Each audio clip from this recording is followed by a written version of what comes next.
Hey everyone, Daniel Rubino here with Windows Central, and this is your Microsoft and Windows News Roundup. First up is the Microsoft Store. So it's one of the most contentious issues of Windows 10 as some people love it. I actually kind of enjoy it, but a lot of people hate it, probably you.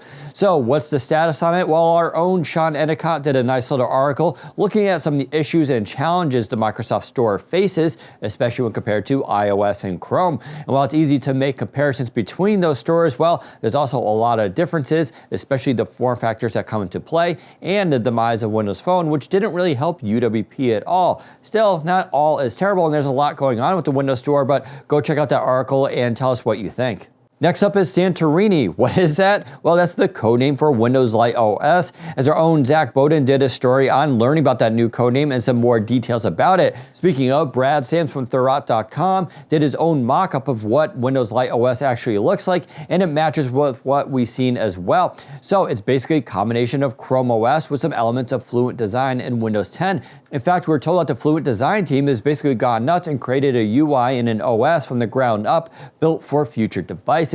Now, to be absolutely clear, Windows Light OS, whatever it may actually be called, we're not 100% sure for its commercial name, is going to be coming out later this year in 2019, but only on new devices. So these are new device experiences. You're not going to get upgraded to it. But if you have more questions on this OS, well, you can go to Windows Central and read everything that we have. Next up is the Microsoft Band. It's officially dying again, officially.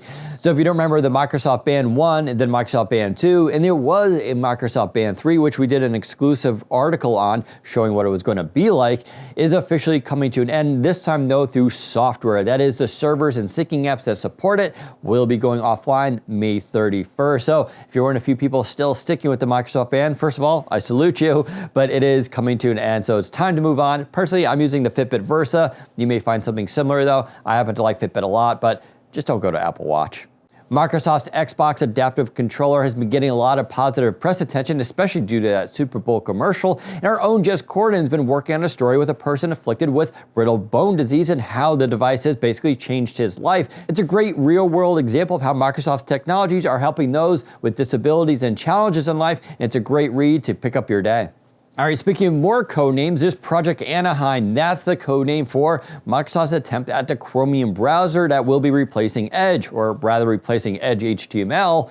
Edge will still stay Edge. It'll probably still have the same icon. If all that's a little confusing, that's okay. We have plenty of articles at Windows Central explaining what it is. But the big news is this week, well, we finally got our first screenshots of like what this is going to look like. Now, it's obviously very early stages. Microsoft only started on this, well, a few months ago. So we still don't expect to see an official release of this until probably later this year. But there will be a developer release probably at Microsoft Build starting in early May. So look forward to that. But if you want to go check it out now, you can get an idea what it's going to be like. At the end of the day, though, this will probably end up looking a lot like Edge as is. It's just going to be powered by the Chromium browser, which is going to be a really nice improvement for those looking for a more stable and significant web browsing experience.